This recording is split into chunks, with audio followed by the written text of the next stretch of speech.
Isn't that the beauty of doing something that's totally international? Hey, I'm just coming across to about 12:05 in the afternoon. So, what time is it at your place there, John? Yeah, I'm 7:05 this in the evening in Shanghai. In Shanghai, incredible! Wow. So that brings me nicely onto a lovely warm welcome to everybody. Thank you so much for joining us. So just bear with me as as people are coming in. I've not put the admit to auto, which is a schoolboy error. I should have done that. So I'm going to have to manually admit people as they come in. So apologies for that. But a really warm welcome to everybody. My name is Imtiaz Jamil, and I'm joined here by with John Todd as well from Huntington Education in China, which is incredible. I'm from Young Leaders Academy here in the UK. We've got a wonderfully diverse audience today. We've got people from Pakistan, from Dubai, from Saudi Arabia, Qatar, China, obviously. So, you know, incredible again to sort of welcome everybody from different parts of the world. Just kind of let you know a little bit about what we're going to do in the format. The first thing really is that obviously we'll just do a couple of little introductions. Myself and John will introduce ourselves, just give you a little bit of background of who we are, what we're doing, and why we do it maybe. And then we're going to really get into the crux of why you're all here, which is to improve your public speaking skills, or indeed find methods and techniques on how you might be able to help your students and your colleagues improve their public speaking skills.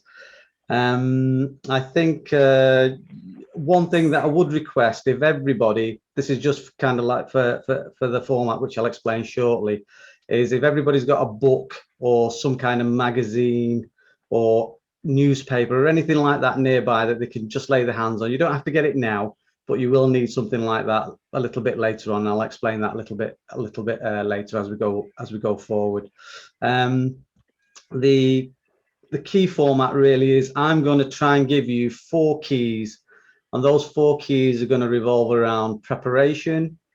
They're going to revolve around performance. They're going to revolve around practice, and they're going to revolve around planning. So we're going to cover 4 sessions, and in those 4 sessions, we're going to look at these 4 keys. And it doesn't make sense now, but believe me, as we go forward, it'll start to make a lot more sense. So without further ado, I think let me pass over to John. John, if you could just give us a nice quick introduction to yourself, who you are, what you're doing at the minute, and why public speaking is important to you, I suppose. Yeah, well, good evening, everybody. Good day. My name is John Todd. I'm the Director of Education for Huntington Education, which is a new group that's going to be building schools in West Africa. Our first school is going to be in Lagos. I've worked overseas since the late 90s, so I'm really quite old now. And I've worked in 5 different countries. I've been a teacher, a head, and then more recently a regional director looking after half a dozen schools in China, and then director of safeguarding, looking after 10 or I think 11 different schools in 3 or 4 different countries. So very often when I walk into a school, I get the excitement of speaking to staff, speaking to students, speaking to parents, without the opportunity for preparation, speaking at parents' meetings. And it's really just part of my life, speaking in public. Very much something I learned actually during my first big headship in Nigeria. Sorry, that's my dogs you might hear in the background. Someone's come to the front door, where we had all sorts of opportunities to present to local teachers, to our own teachers, and also parent meetings where parents could literally ask anything, including why had they employed me. So it's been very much a part of my life. And what I find is really wonderful recently is my oldest daughter's just been made a senior prefect in her school, and she gets asked on a weekly basis almost to do assemblies. She got the job partly through public speaking and having to do a presentation. And I can see that some of the programs I put in to her school and the group that she works with through leadership training have actually made a difference to the life of my own child as well. It's nice, of course, for other people's children, but I've really seen them make a difference to her and seen her grow in so many ways. And public speaking has given her an amazing opportunity to make a difference in her own school. Wonderful. Really appreciate that, John. Thanks for that really, really nice introduction. So let me introduce myself. So my name's Imtiaz John. I thought really to kind of give you a flavor of what public speaking has done for me.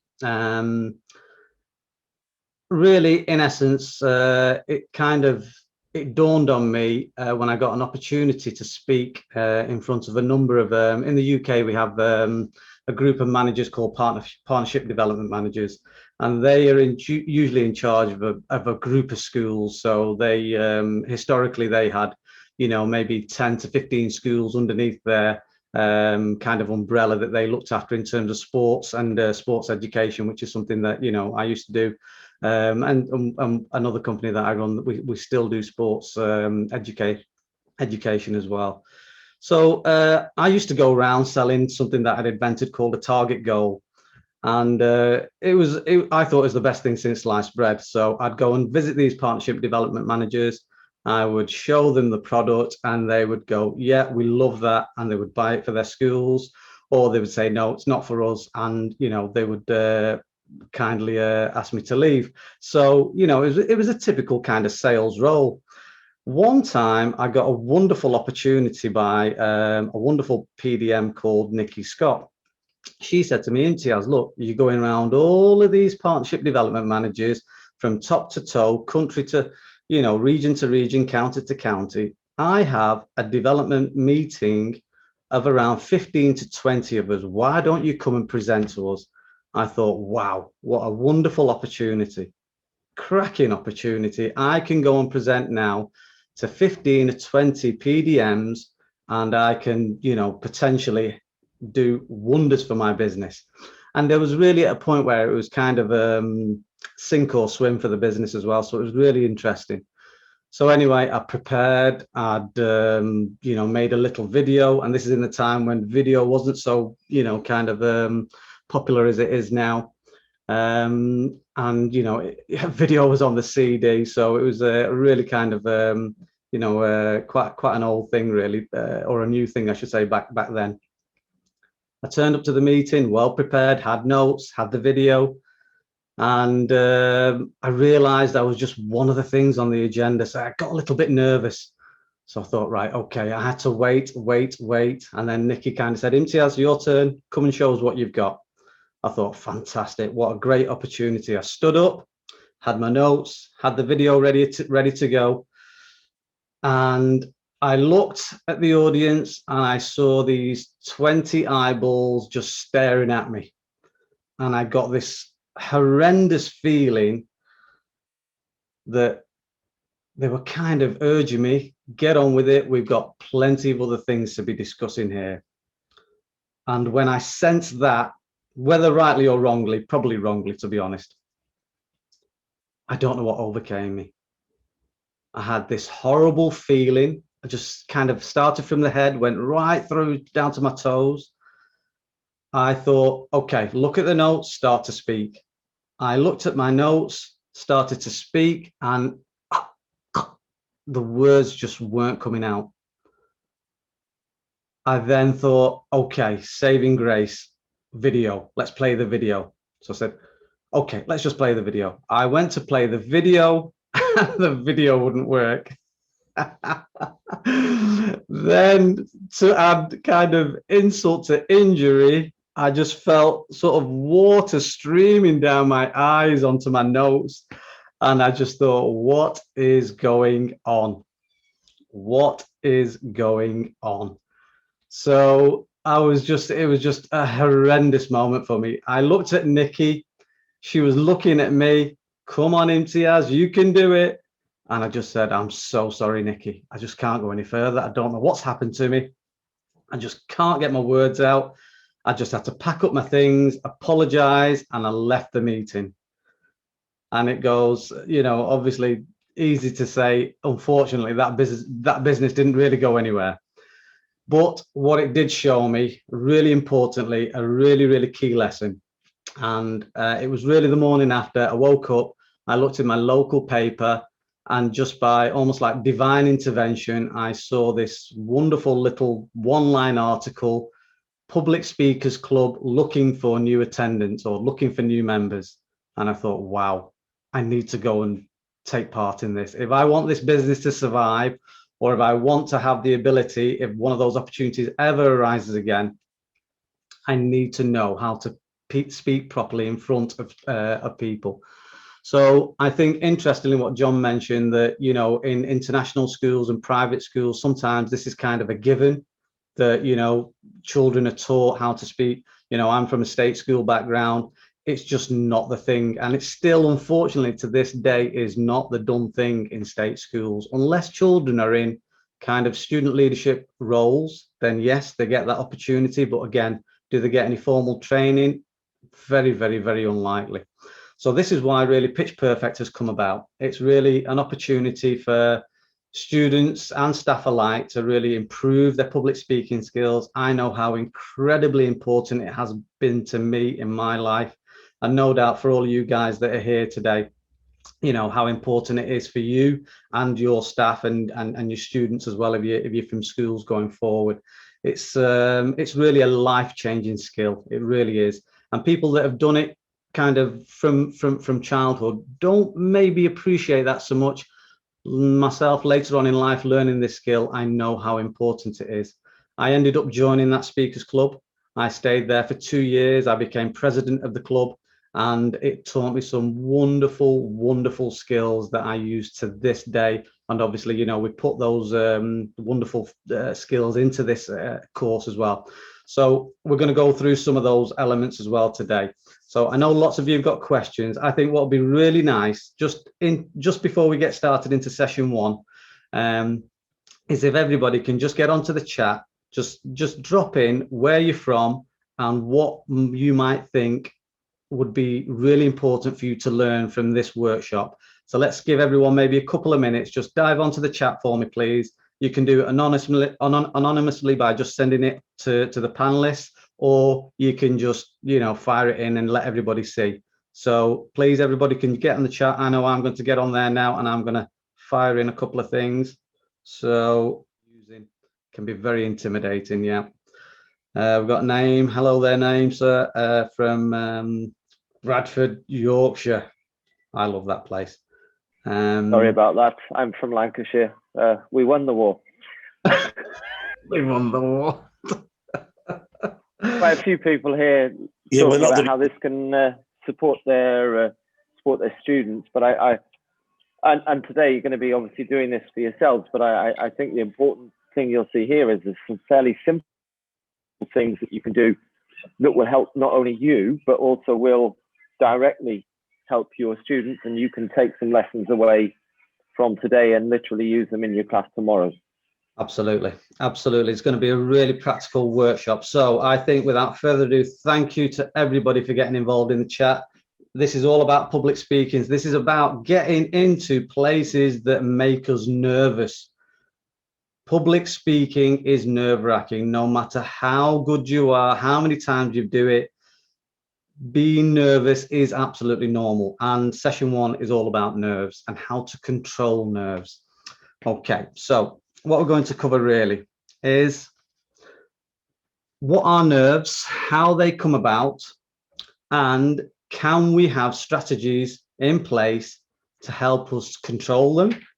We will never remove them. That's just not a part of public speaking. Public speaking, you will get nervous. The best speakers in the world, when they approach the stage, they are nervous. They just know how to control those nerves really well, so it doesn't affect their speaking and it doesn't affect their speech going forward. And they have things that kind of help them to kind of break that kind of atmosphere in the audience. I'm going to show you some techniques as we go forward.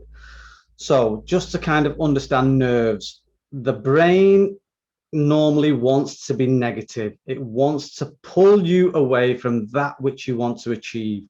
Okay. And okay, let's look at that for a slight second. So what does that really mean? The negative brain is always telling me that no, I can't do it. It's really difficult for you. You're going to struggle with that one. So you have all of these thoughts that culminate, and then there's a spiritual element to that as well. You'll get whisperings that say, you're not good enough for this. Can you really do that? Why are you trying to do something that's just not you? Okay, so then you have another element now, which is the physical side. So then this, like I described in my episode, started from head to toe. People get sweaty palms. They might start to sweat. You know, they'll get palpitations, perhaps. In further extremes, they'll start to struggle to breathe. You know, all of these kind of elements really kind of culminate. So you have the negative brain pulling you down. You have the spiritual element, the whisperings that are telling you, you can't do it, you're not good enough. And then that culminates into the physical of the outward sweating, the shortness of breath, the heart racing, you know, all of these kind of elements. When these culminate, now if you imagine that all of these things are coming together, some before, some pre-speaking, and some during your speaking as well, it's going to be really difficult to pull off a fantastic presentation when you've got all of those elements attacking you. So you have to have processes in place that are going to help calm your nerves, yeah, and really allow you to focus on the job in hand. And the job in hand is simply getting your point of view across to people, importantly, that want to know what you've got to say. They are eager to hear what you've got to say. So really, you have to have some mental elements and then some physical kind of control methods. Okay, we're going to show you both. Okay, so from the physical side, or rather from the mental side, what I want to go through is wherever there's a negative, a positive must exist. Negatives don't exist without the possibility of a positive. So that's good news. So we've got to approach this mentally from a different point of view. We're not going to just look at the negative, what's coming in through the ears and the brain and affecting the body. Okay, we know that's going to happen. That's a given. So now we're going to have strategies in place that are going to help us control that. So number one is thinking it upstairs that people do actually want to know what I've got to say. They are eager to hear what I've got to say. They are all friends out there. They really, really are so keen. You know, as long as I present my message in the right way, they are really keen to hear what I've got to say. Okay. The next element that I want to look at is breathing. So now you have sort of some very basic mental techniques. Now the next element is physical. So breathing. So what you'll notice when you get nervous is that your breathing becomes very shallow. You start to breathe shallow and quick. Okay, you're now telling your body there's something to be worried about. You're getting into kind of flight mode. So you're telling your body it's time to get out of there. So if you imagine now, without any techniques, this coupled with the negative element of the brain already telling you you're not good enough, you know, you're in a really, really sticky situation. And no doubt that is exactly what happened to me. So the breathing element, that comes about because of one major physical element, which is adrenaline. And adrenaline kind of builds up here in the middle of the chest. You'll feel this kind of heavy sensation, a really kind of almost burdensome sensation. You have to then be able to push that adrenaline. I'm struggling with that word, aren't I? You have to push that adrenaline around the body. And the only way to do that is either by movement, physical movement. So you go for a run, a jog. Not practical if you're just about to stand up and give a speech and just say, listen, guys, just give me 5 minutes whilst I just go for a quick run. It's not going to happen. So now maybe next best thing to do is to control it through breathing. So deep breaths to push the air to the bottom of the lungs and exhale everything that is in those lungs. Okay, usually 3 big ones can really, really do wonders. You may need more. You know, the more time you have to wait, the more nervous you get, the more the negative brain will try and pull you away from what you need to focus on. Okay, so you have to have both techniques. Mental techniques telling telling yourself you're good enough. This is a friendly place. Yeah, and I'm going to show you a couple of little mantras, maybe in some sort of we call it positive self-talk, which is really, really key, especially when you're waiting for your turn to speak. You know, that the negative mind will really, really try to overtake you. So these are the times when you have to understand it's going to happen, recognize that it is definitely going to happen, and then start to use these techniques to combat that and get you on almost a level playing field so you can just focus on your presentation and get your words out in the way that you want to. Okay, nothing in this first key, which is really preparation, nothing will substitute preparation. So making sure that you are as prepped as possible for your speech or for your presentation. That could mean just writing down a few notes. You may have no time whatsoever to prepare. Someone may say to you, you know, a work colleague or a boss may say to you, look, Imtiaz, we need a presentation on such and such subject in the morning. Okay, you've got the evening, maybe spoil your plans for the evening, but if you have a good kind of format and a good sort of process, then these things become a lot easier as you go forward. And we're gonna cover that in a later session anyway. So for the first one, what the idea now is really is I want everybody to kind of use these techniques now. I'm going to put everybody in the deep end. We're all going to split off into breakout rooms. And in those breakout rooms, there'll be 2 or 3 of us in there. And we're going to practice just getting up, talking, introducing ourselves. That's all I want you to do. I just want you to think of who you are, what you do, and why you do it. Just 3 things: who you are, what you do, and why you do it. Okay, and I want you to speak for maybe about 30 to 40 seconds each if you can. Yeah, if it's just a 10-20 second quick blast, that is still okay. And maybe you might want to come in a little bit later because you're going to have a few minutes to do this. We're going to try and give you about 10 minutes for this, of who you are, what you do, and why you do it. Okay, guys, so let's just open up those rooms and off we go. Hi, good Hello, afternoon, everyone. Hello, good afternoon. I'm Khadija. Good afternoon. Wonderful. Right, guys, so really in essence what I'm looking for here now is just kind of like take it in turns. So let's go alphabetically. We'll go Adela first, then Afan. He's just joined, so you're in the deep end, Afan. Anisha next, and then Khadija finally. Is that okay, guys? Okay, but can you please repeat what we're doing, because I was disconnected for a little bit, or I don't know, I had some internet problem. No problem at all. All we're going to do now, we're going to take it in turns, just introducing ourselves. So we're going to talk about who you are, what you do, and why you do it. And you're going to speak for up to about a minute. So like give everybody a turn to sort of speak for about a minute, if that's possible. Okay, so we speak within our room. Just now, yeah, just here now. Yeah, okay. Okay. Yeah. Okay, I'm Adela Saadi. I work at International Academy. Actually, Khadija and me are colleagues. I teach English, and I'm the Cambridge coordinator and exam officer.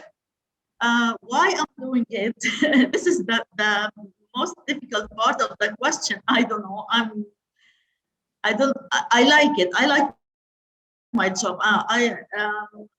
I enjoy everything I'm doing, but why? I don't know how to answer this question. I have no idea how to answer it. I mean, it's a really good point, that, Adela. I mean, the why is, I suppose, good thing for everybody to think about is, why did you get involved in teaching English, for example? Why did you get involved in being a teacher? Why become a teacher? Why not become, for example, a doctor? yeah. Why not become, a solicitor? Okay. So why be a teacher? Okay, I can answer that. Actually, I'm still at school. I'm in an office. To cut a long story short, I didn't choose the teaching career in the beginning, but I don't want to take much of your time, but I found, according to some situations, I find myself that the only option for me is to learn English language and literature. We had civil war back home, and I couldn't go to another city. I mean, I'm from Lebanon. Okay, my country is well known for war and crisis and things like that. So the only option for me in my city, I have many options, but the best option was studying English language and literature. At that time, my ambition was to do something related to chemistry or something related to medicine or pharmacy or something like that. I joined the Faculty of Arts and Human Letters and studied English language and literature, and gradually I find myself falling in love with English language. So falling in love with English language. Okay, so I proceeded my career. I've been teaching for a very long time. I taught all stages and all ages, like schools and language schools, adults, and even elderly and illiterate people. So, and now I'm here. I'm a certified Cambridge speaking examiner for level B1, for levels B1 and B2. And I hold the CELTA. I've been working on my Delta, and continuous professional development. Yeah, I'm here. I'm happy with what I'm doing. This is like in short. No, thank you very much, Adela. Now look at that.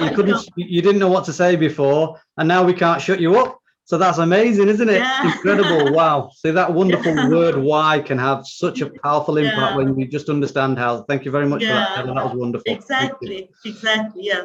Okay, Anisha, okay, wonderful. I think everyone is back in. Right, guys. Okay, so session 2. Hopefully you found session 1 useful. Controlling your nerves. I mean, you're in a very safe environment here, which is wonderful. It gives you the opportunity to practice, just discuss ideas and just speak a little bit.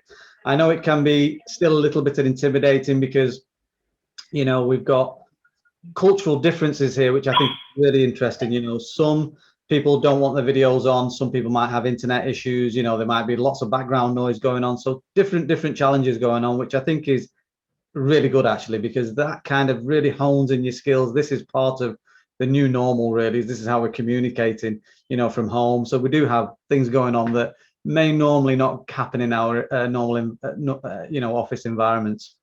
So session 2. I think it's worth saying as well. I think the Zoom environment has helped, and I heard a lot of people talking about it being able to help shy students, but I think from a teacher's point of view or a professional point of view, I'm not sure I've done a video call without a dog or a cat appearing, or one of the kids asks for something in between, and in a sense it's lowered the pressure, and so doing something like this online is probably easier and far less stressful for everyone, but when you have to do it in front of real people, it's worse. But this is it's actually a very comfortable starting point for people.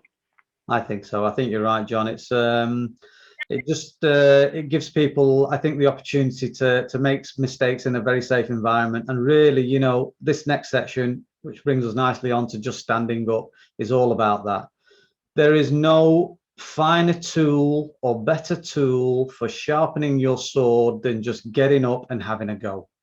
Practice is key. You have to start. There is no other way. So for those of us that may be kind of new to public speaking, or we know that it's a part of our next progression, we're going to ask to do, you know, maybe more presentations than previously. We might be covering different diverse topics. Whatever the case might be, you know, there is no better time than now to get up and start practicing. The key really is purposeful practice. So this is key 2 now. So practice and purposeful practice. So what does that mean in our context? Everybody's heard of Erickson's 10,000 rules, no doubt.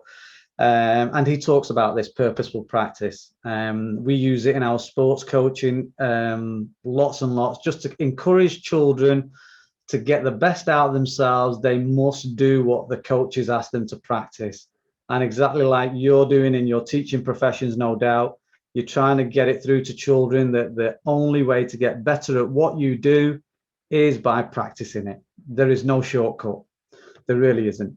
So in our context, purposeful practice is really about finding opportunities to get up and have a go. And this is an ideal environment for that. But we must take this forward. That's really, really key. Doing it here is great, but we need to be able to take this forward into our professional environments and do it. But there's safer environments that we can kind of get to a place where we need to be. And we'll go through that shortly. So a couple of great questions that came through on the email as people were signing up was confidence. So where does confidence come from? Confidence to me is you can be confident in any moment and given time. It can come to you and you just don't know why you feel so confident at that moment in time. But it can also be manufactured. And what I mean by that is you can build confidence. And again, you build confidence by nothing more really than knowing your subject inside out because you practiced. And when it comes to public speaking, again, you practice that speech or that presentation to almost like a fine art. You know when things are going to happen, when things need to be said and how they need to be said.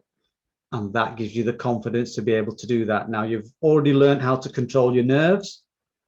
And again, you have to practice that to be able to get good at that and to catch yourself and to understand when those nerves are kicking in, both from that spiritual and mental aspect and then the physical aspect, then control them. And then the rest allows you to now, once you're stood up in front of your audience, is to speak confidently because you know your subject inside out. You know exactly what you're going to say and you know when you're going to say it and how you're going to say it. Okay, so this next part really is about sharpening your sword. Okay, so really it's a game that we used to play at every single Speakers Club session. Now they called it topics, so it's a really formal kind of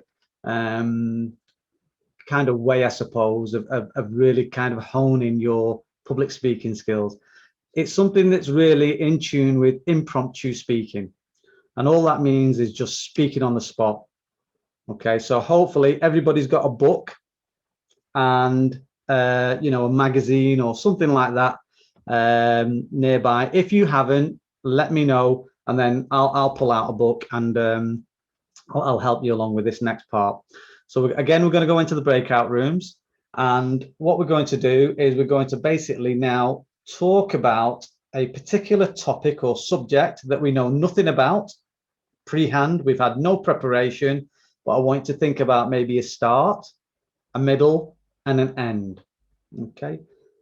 We're going to cover how to do that a little bit later in a bit more depth, but just think about how a story goes. You have a start, once upon a time. You have a middle, the kind of the crux of the story, the hero's journey from rags to riches. There's your middle. Then you have the end, do you not? And in the end, everybody lives happily ever after. Okay, so that is your basic, you know, story, the basic way that Hollywood films, Bollywood films, any type of film really works. Yeah, there's a start, middle, end. So this next part is about a 1 minute challenge. So this is why you need your books. What we're going to do, we're going to take it in turns again. We're going to grab our books. We're going to open the book without looking, pinpoint any word. Obviously, we're going to try and avoid connectives like and, of, it. You know, we don't need those kind of words. We want a word that's got a little bit of meat on it. You know, maybe like a verb or a noun or something that's going to spark the imagination. So let's say, for example, I pick the word Paris. So now, when it's my turn, I open the book, I pick the word, and now I've got to speak for 1 minute on that word Paris. Okay. So let's just think about that for a second. Paris. We know where it is. I can talk about the where, the why, the when, the who, the what. So think about your 5 W's. Okay. That's a really good clue into how to kind of fill out that minute. Okay. It's going to be timed as well. So let's have one person with a timer. If anybody's got a timer there, like their phone, maybe just set a 1 minute timer on there, or just keep an eye on the clock and just give them a strict 1 minute. You have to speak for that full minute. So don't fall short at 30 seconds or 40 seconds. You have to speak for the full minute. All right, guys. So we're going to just put you into the breakout rooms again. Does everybody understand how to go about that? You can give me a thumbs up. Let me stop that share. So just give me a thumbs up if everybody's okay with that.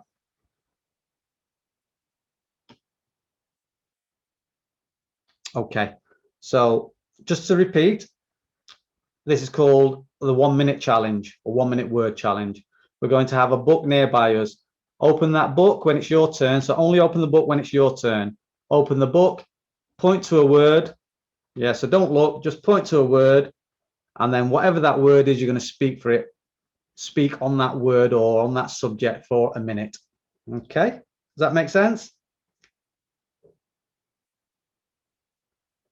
Right, me and John will float in between the rooms anyway, so we'll help you. We'll help you out with that. I picked the first book that we normally give to students when they're waiting here in the office. So okay, here we so are. you can go first because your book looks the most interesting. There we are. The willow pattern plot. There we are. Okay, so I just open a random page and choose a word. Yeah. Yes. Yeah, that's right. Okay. Well, I've opened this. Oh, good God. Oh, well, it says trees. I'm going to go with trees then. I found trees. Okay, so I'm going to talk about trees for a minute. Okay, wow. Aren't trees wonderful, actually? They are, aren't they? Wait. Now I have to start the counter, I guess. Oh, yeah. Okay. Yeah? Do. Okay, I'll do that. All right, start. Yeah, honestly, feel free to stop me, okay? I'll probably be rambling. Okay. Yeah, trees, aren't they? They're just wonderful, aren't they, I guess? Of course they are. I guess, what do trees give us? What a great topic, actually. What do trees give us? Loads and loads of things. I think I could have chosen a better word. For one of them, I suppose we wouldn't be alive if we didn't have trees. I could go into the science of this, but probably my science is going to... I should probably know this as a primary school teacher, but it probably failed me. But what else do the trees give us? They give us food, don't they? Yeah, lots of wonderful fruits. I remember if at home and having an apple tree actually away. They were never really that nice, but green. But again, gives us lots and lots of. So a nanny, one who has a lot of responsibility, and it's a job that should be taken very seriously. 1 minute is over. Oh wow! I kind of repeated myself a great deal.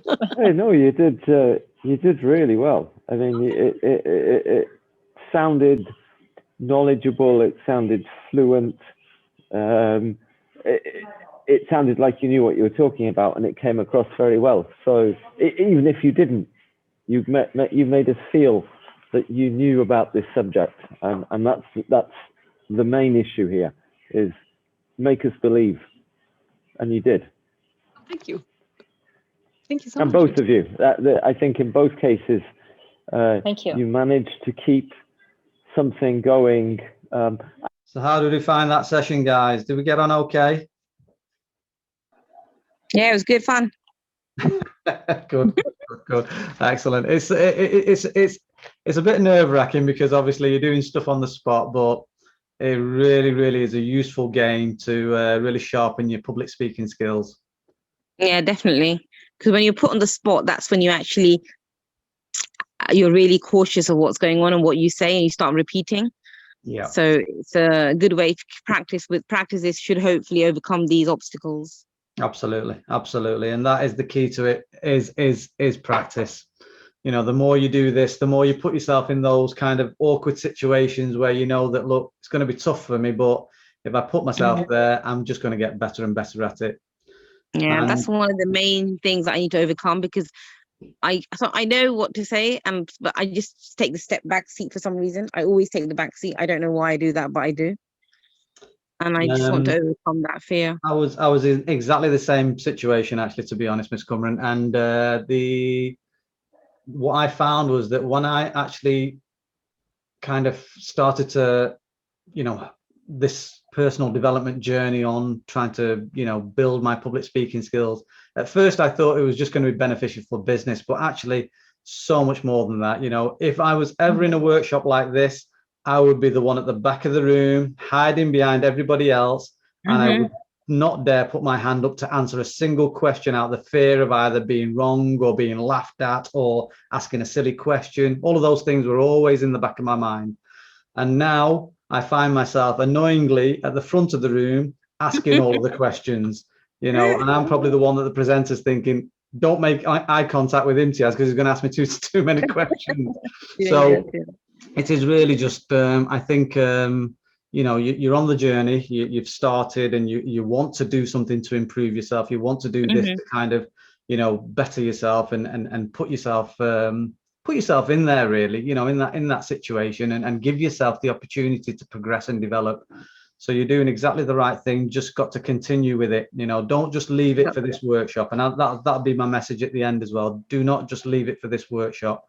It's only really an introduction into public speaking. Obviously, in a couple of hours, you know, I am going to, myself and John, you know, our mission is to try and help as much as we possibly can. But in reality, you know, it's a lifelong learning skill. You know, you will continue to improve all the way along. I think what's interesting, what I'm hearing from quite a few people is perhaps almost for the first time, people coming out and saying, "Oh, I find this difficult. I have to do this in public, and no one's ever told me how to do or what to do." And I was saying in the group, we as teachers, we're usually great at telling people to take risks or to be learners, but we're really bad at it ourselves. But if you can take that first step and say, "I lack confidence," then you go, if it's a child, you go to the teacher and say, "Help. What can I do?" So as an adult or a teacher, why is it any different? Let's go to our head of department, a trusted colleague who won't laugh too much at you, and say, "Hey, I've got this issue. I want to improve. Can you help me? What can I do?" And actually admitting, yeah, I need to get better at this, is the first step in that journey. And possibly, as I say, for many of you, this may be the first time you've ever actually said, "I can get better at this." So I think, you know, like you say, Imtiaz, this is a step on the road. Absolutely, yeah. It's a must. You know, no matter what profession you're in, no matter what level you're operating at, whether you're in business for yourself or you're employed, you're in education, whatever industry, speaking and being able to speak confidently and presenting your ideas, whether that be one-to-one, in groups, in large audiences, you know, the concept is the same, the process is the same, but you've got to give yourself that opportunity. You really have. And the only way to do it is by learning the skills and practicing them and putting yourself in those situations as many times as you possibly can, no matter how uncomfortable it may initially feel. You know, once you put yourself out there, you put yourself forward, you'll start to feel that, you know what, maybe there isn't so much to be scared of, really. You know, and that really is the fear. The fear is almost self-manufactured, that you think that other people think that you're a fool for speaking, but actually you're probably going to be asking questions and answering questions that everybody has on their mind. You know, and that's the wonderful thing. You know, once we overcome that hurdle, And it's a mental hurdle, nothing more. Once we overcome that hurdle, you know, you'll see many, many more opportunities open for you. I've seen it all along, you know, since I started to learn this wonderful skill, and I'm still learning, that it's opened so many doors for me, so many. I mean, this kind of course, it would never have come about if I didn't take that step, you know, to go to that initial meeting at my local speakers club, feel so uncomfortable. I really felt out of place there. I thought, this is not the place for me. But I overcame that and I thought, no, I have to do this. I have to do it for me. I have to do it for my business. And I did it. And it's just opened up so many opportunities for me going forward. Okay, guys. So now we're going to kind of fine tune the way that we speak and the way we present our ideas. So this comes under the third key of performance. Okay, so again, we can't cover absolutely everything in this, you know, in the short workshop, but I'm going to try and give you maybe 2 or 3 elements that are going to really help you kind of fine tune your talks and your presentations to make them even better. Okay, so number 1, we're going to look at, let me share my screen so you can just see that session 3 is about using your voice and body. Okay, so what we're going to cover in this, we've got to think of the voice like a musical instrument, you know, and instruments are not monotone. We have pitch, we have pace, and we have pause. Okay, and they're all equally as effective. And I'm going to show you a couple of maybe techniques on how to use these effectively.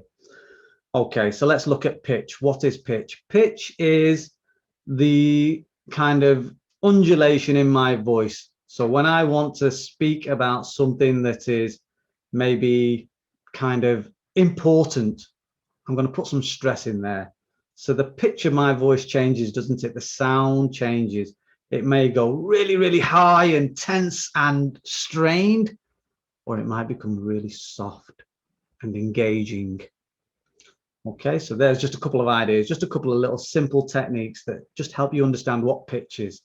So pace, again, something similar to pitch in terms it can be used with pitch, but now this is maybe parts in my presentation that I really want people to focus on. So I've just slowed everything down because I want people to really hear what I've got to say. Okay, sometimes when we're talking, we just get up and we get everything out there because we think we need to get up, get it done, and get down and get sat back down because that's what people want. Totally the opposite. People really want to know what you've got to say. They're really keen to hear your point of view. So you have to present it in a cohesive way, or else it just sounds like a mumbled mess that comes out, all the words in one go, dumped on somebody's lap, and nobody understands anything of what you've said. And that's not what you want. You know, your presentations and your speeches and your pitches are important. So you have to believe that yourself first. Your pitch and your presentation is important, and people want to know what you've got to say. They want to hear what you've got to say. Okay, so now using these techniques, pitch, pace, and pause. Okay, so pace is just slowing things down when you need more engagement and you want people to focus on what you've got to say, and speeding things up when there's a little bit of excitement required.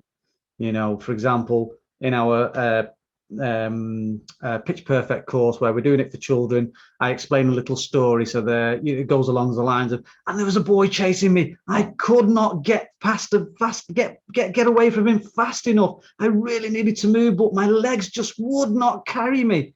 So you've got strain in there, or speeded things up just to give the effect that there's excitement and there's something dramatic happening. Okay, so I've just done that again, haven't I? Just to give you that effect of this is how you can use your voice in your presentations. Not everything lends itself to every one of these elements. You know, you might be thinking, well, I've got to do really professional, you know, kind of not boring, but they're very kind of like, you know, technical presentations, this will not suit it. But actually it will, because in your presentations, to make them exciting, to make them really kind of stick with people and for people to remember, there'd be some element of a story. And in a story, you have your start, your middle, and your end. And the middle part is all about undulation. It's all about giving people that effect of a story. And then you conclude at the end with, you know, the happy ending or the summary. Okay. So as you can see in my presentations, I use my hands a lot. Yeah, I know sometimes I go a little bit overboard with my hands. I have to be really conscious that I'm not going all over the place. Okay, so you can use your body really effectively. So I did it. You probably noticed it where I leant in, and I'll just speak slowly, and I will make sure that everybody is understanding what I'm saying. Okay, so it's almost like I'm speaking very personally to you now. Okay. And that's what your audience wants. They want to feel like you are talking to them. Okay. So another part of that is eye contact. And, you know, we get a lot of questions about engagement. I can't engage my audience. I seem to lose track. Okay. You will see in your audience that you'll have people that look totally uninterested. As you make eye contact, they might be, you know, looking away. They might be playing with a bit of clothing, you know, they might be kind of dusting themselves down. It can be really off-putting for the speaker. Okay. You can then find somebody in the audience that is really engaged and they're kind of like on the edge of the seat and they're smiling and you think, wow, great. And you start to focus on that one single person and you miss everybody else out. Okay. Very easily done, because you're getting great vibes off that person. You're engaging. You know that they're engaging with you, and you think, right, I'm going to keep focused on this person because they're making me feel okay. You've got to overcome that, and you've got to be able to engage with those that look uninterested. They may look uninterested, but actually they may be actually really engaged. That might be their way of focusing on what you're saying. So when they're looking at something, they may not be able to focus so much, but when they're just playing around with something, they could be really, really tuned into what you're saying. So don't be put off with, no matter what the mannerisms you see out there, how people are reacting facially or grimacing or, you know, making funny faces. It's nothing to do with your presentation 9 times out of 10. Okay, unless you're giving them something to grimace about or smile about, for example. Okay, so don't be put off with people's expressions. Still make eye contact. And the way that I do it and the way that I teach is look at everybody for a little split second as you work your presentation around the room. And another good technique is if eyeballs really put you off, because they can be off-putting if you're looking directly in people's eyes, is to just kind of look at foreheads. So it'll give the person that you're looking at the impression that you're looking at them.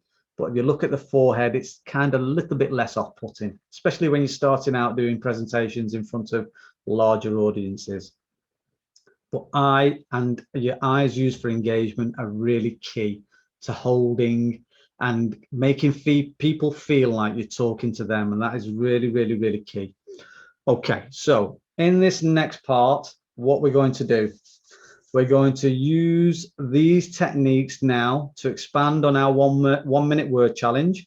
We're going to now speak for 2 minutes. I think you can all do that. I popped into some of the rooms and you were doing some fantastic talks and short presentations on, you know, just impromptu subjects that you'd never kind of, you've not come across that word, you know, in that you've not, I should say, you've not prepared for that word.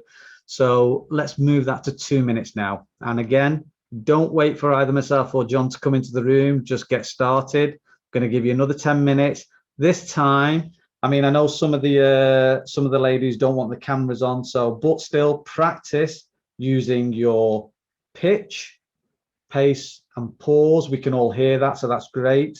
So the use of your hands and body and facial expressions. Okay, we might not be able to see that in some, but still use them. Okay. And feel like you're engaging with everybody. So those that are comfortable having the cameras on, please, I do encourage you to have your cameras on. If you don't want them on, that's still fine as well. But engage people eye to eye. Just imagine people are sat in front of you when you're going to do your 2-minute presentation. All right, guys. Do you want to add anything in there, John?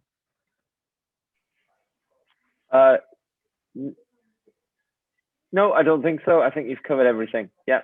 Great stuff. Right. So let's move everybody to the breakout rooms. So I'll stop the share there. And okay, so please just join the breakout rooms as it asks you. Well, I'll open all the rooms up. Adela, let me assign you to a room. Put you in room 1 there, that'd be great.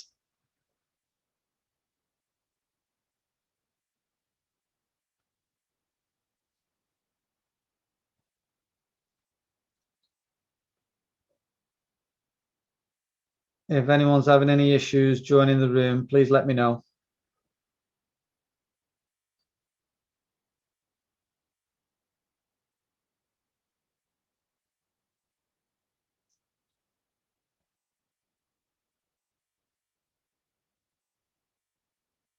Miss Hilda, are you okay there?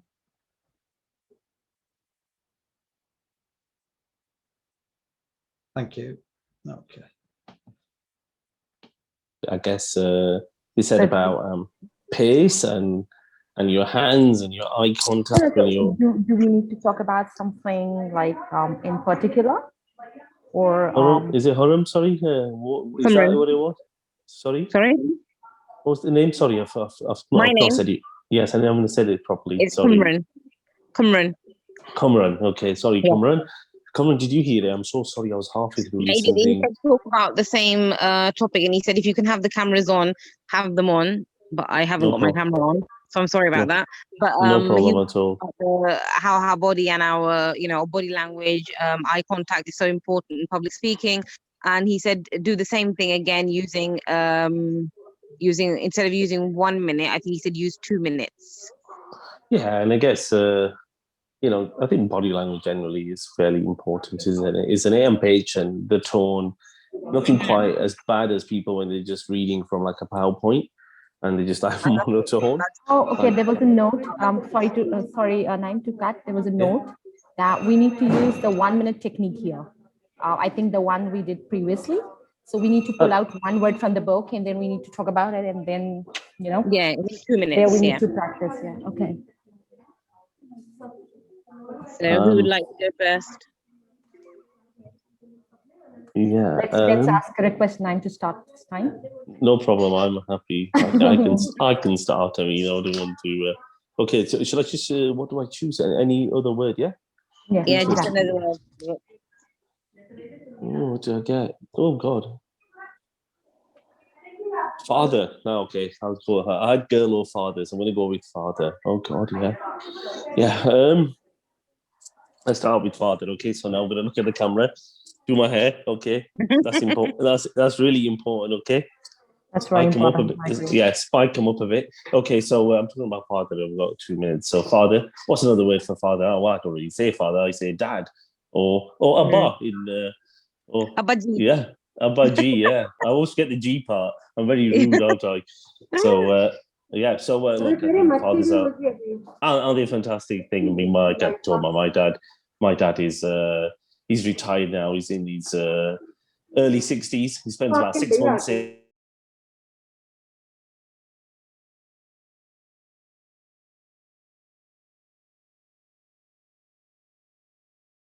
Do. And moreover, notes are, they can help. Wow. I spoke for 2 minutes. Wow. Yeah, it was awesome. Wow.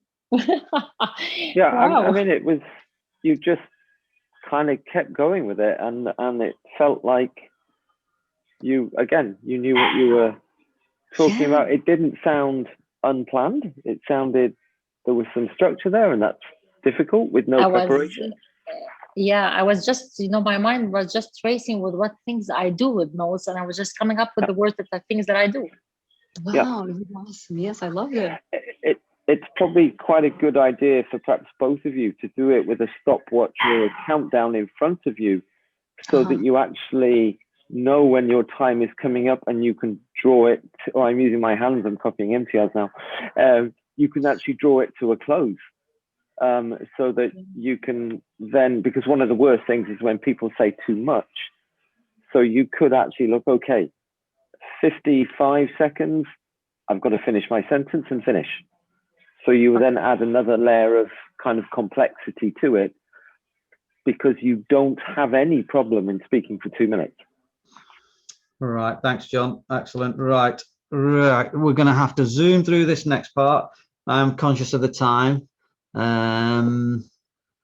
So we really need to kind of crack on. Okay, so the final part of the final session is structure. Okay, so structure. This is how now we're going to start to put our pitch and our presentation together.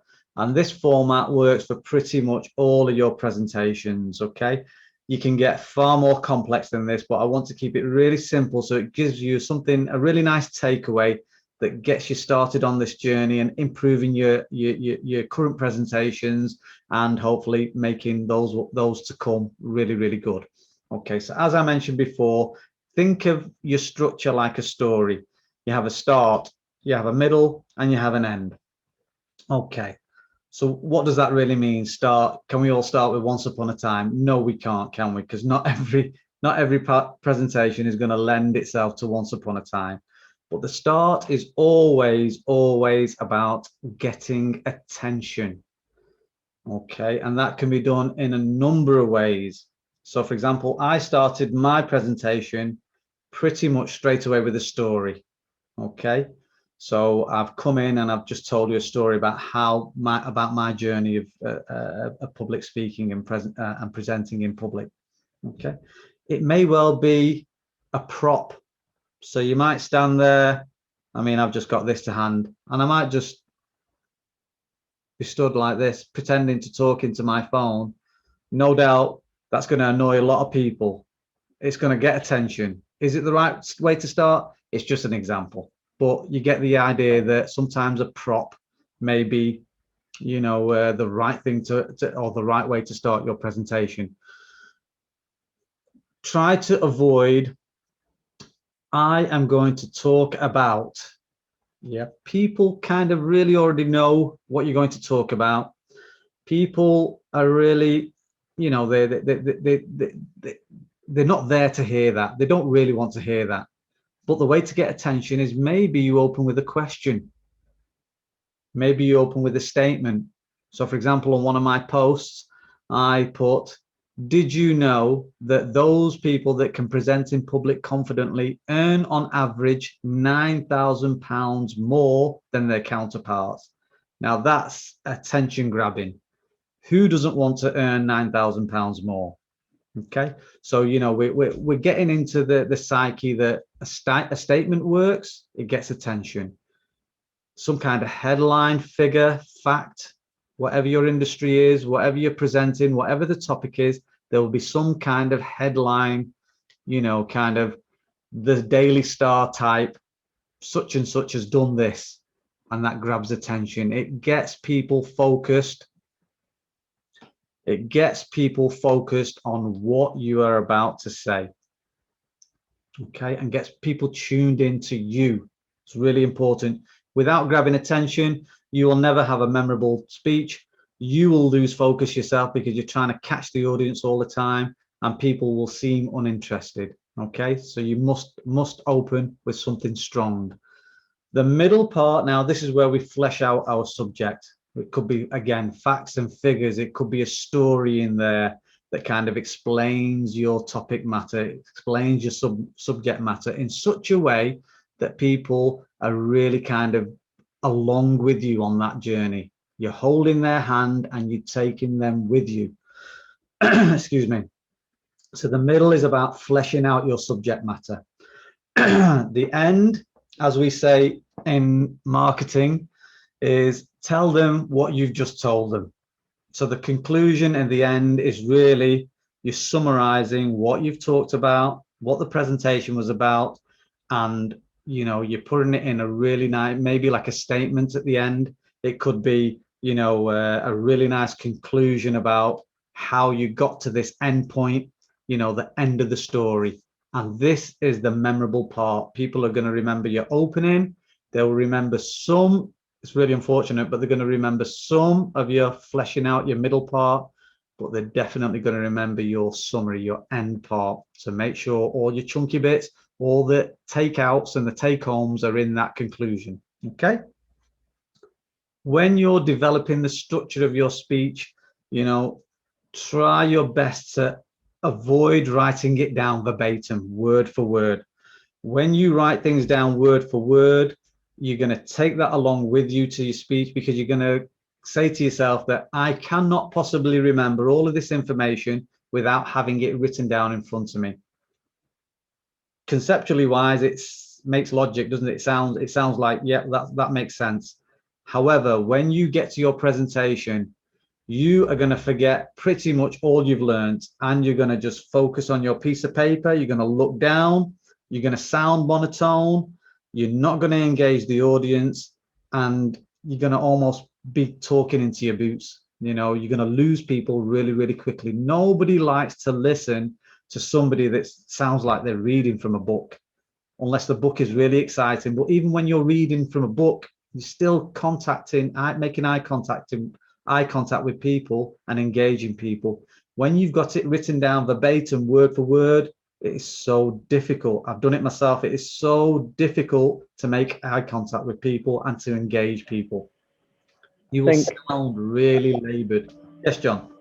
I think it's worth saying though, for quite a few of us perhaps operating in bilingual environments, that can actually be quite a challenge, because if you have an interpreter working with you, they need to know. And so what I've found quite often doing English Chinese things is I do write it word for word, but I don't necessarily stick to the script, and I have an alternative with the main ideas of what I want to say.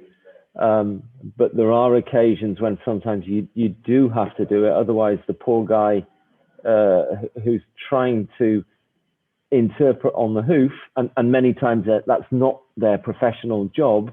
It's some teacher who happens to speak both languages.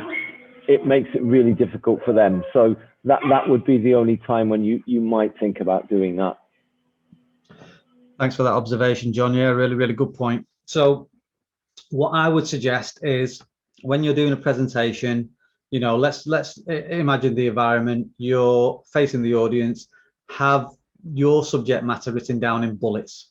The bullets just are there for your reference, to make sure you keep the flow and the energy of your presentation going in the right direction. Okay, so you'll have your introduction, you know, maybe a couple of bullets, the bulk of your presentation, the middle part, a couple of bullets just to keep you on track, and then the end, a couple of bullets. And it just helps you glance down, you know where you're up to, you know what the next part of your presentation is about, and you know what to present and how to present it and what to talk about, because you've practiced it lots and lots and lots, and you know how it's going to sound, and you know how you want it to sound. All right.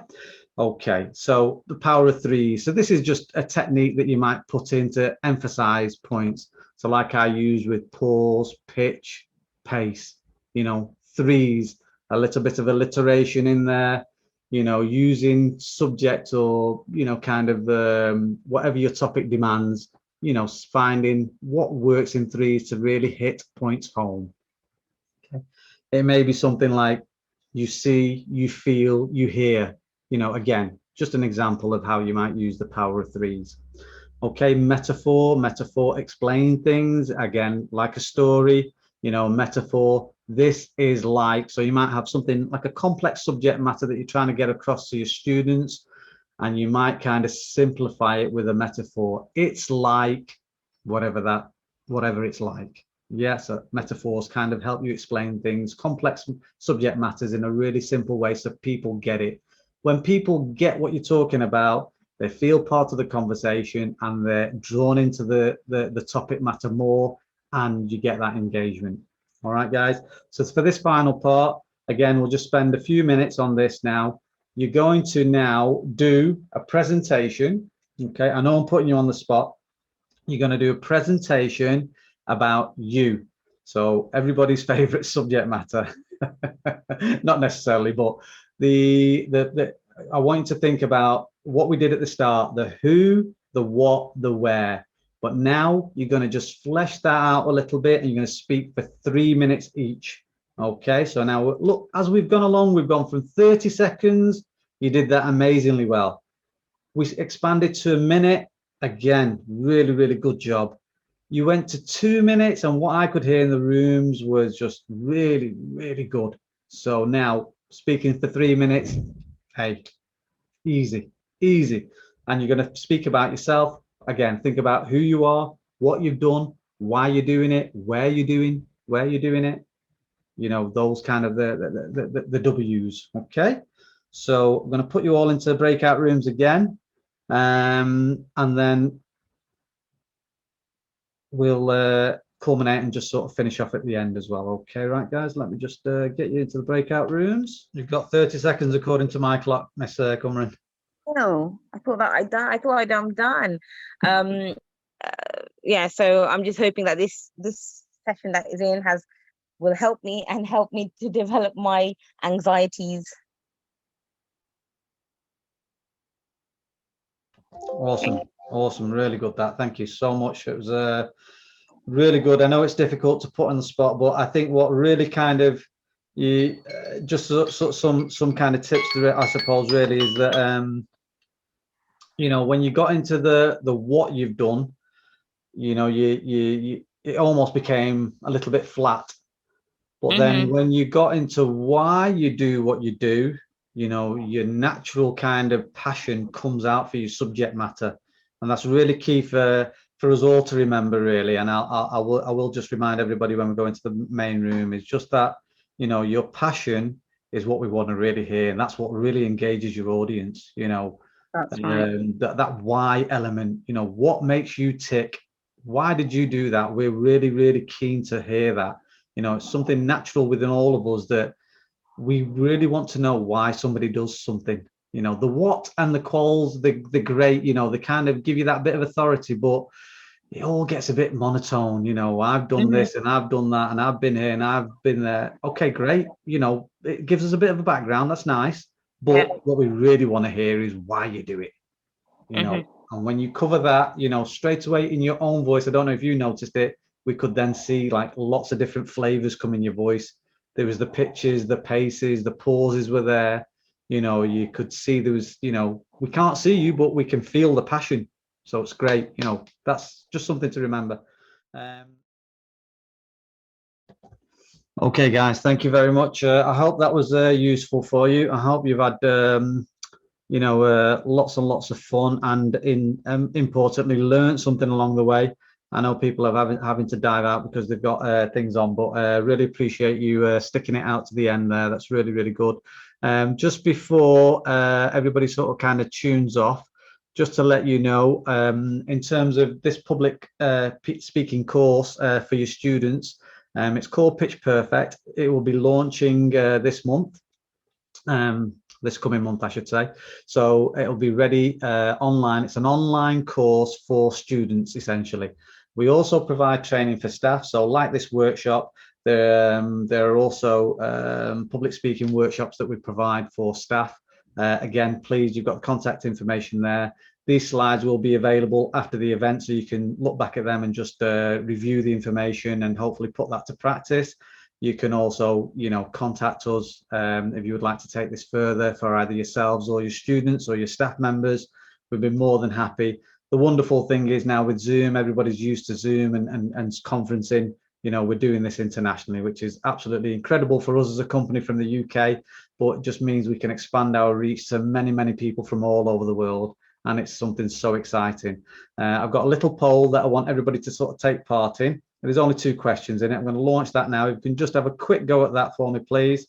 Okay, so can we help you further? If so, let's organize a chat and we'll discover the needs. You know, like I say, everything's international now, so we can provide to your needs at times that suit you, your staff. Our online course is obviously accessible 24/7. So, you know, there are no boundaries in terms of time and place, which is wonderful. Contact us, find out more. We would love to carry this conversation on. You know, so happy that you joined us. And I really do hope that you've gained something from it. So again, really appreciate everybody taking part. Look out for more stuff that's coming up. We have got other workshops going. We're trying to do one every month. So last month we did one on student leaders and mental health and well-being in school. And thanks, Naeem.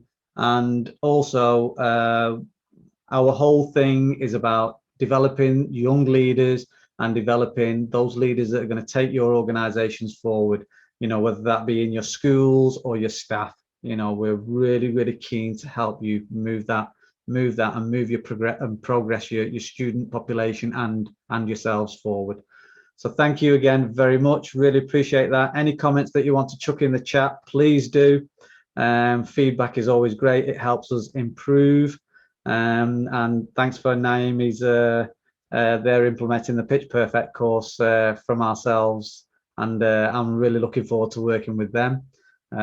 Excellent leadership in that school, and you know, very passionate about providing the best for the students. So really keen to kind of get that going with the British International School of Riyadh that Naeem is a deputy head of. So wonderful. Thank you once again. I'm really happy that we've kind of finished on time today. So that's great. So please do chuck in your comments at the end there, and we look forward to hopefully seeing you soon. All right. Thanks very much. Thank you, Imtiaz. That was very good, very nice. It was enlightening and engaging, and we really thoroughly enjoyed the activities. Thank you so much. That's very kind of you, Miss Cumran. I really appreciate that. John, did you want to end on any words there for me? I think for me is for everyone to go out and give these things a try. And as you've kept saying, you'll only get better if you practice and just reach out to friends and colleagues, and you can be sure they'll support you in this learning journey. Go for it. Excellent. Appreciate that, John. Thank you very much. Really wise words, and there is no quicker and better way than to practice. So you've got some techniques there, some really cool techniques, some important techniques. Practice them, pass them on to your students. You know, you get good at this, and you help your students and your colleagues get good at this. Wow, you've influenced and helped a society, a generation possibly. You know, so it's really key. We all need to learn these kind of personal development skills. They're key to our progress. They're key to helping our colleagues and our students progress too. All right, lovely. Thank you again very much. I really appreciate it. John, thank you so much for being part of this. I really appreciate your time all the way from China. I know it's late out there, so, and taking out your family time, you know, incredible input that you've given us all. Really appreciate that, John. Thank you. My pleasure. Bukachi. Keep in touch. We'll speak soon. Thank you very much. Okay. Cheers. Bye-bye.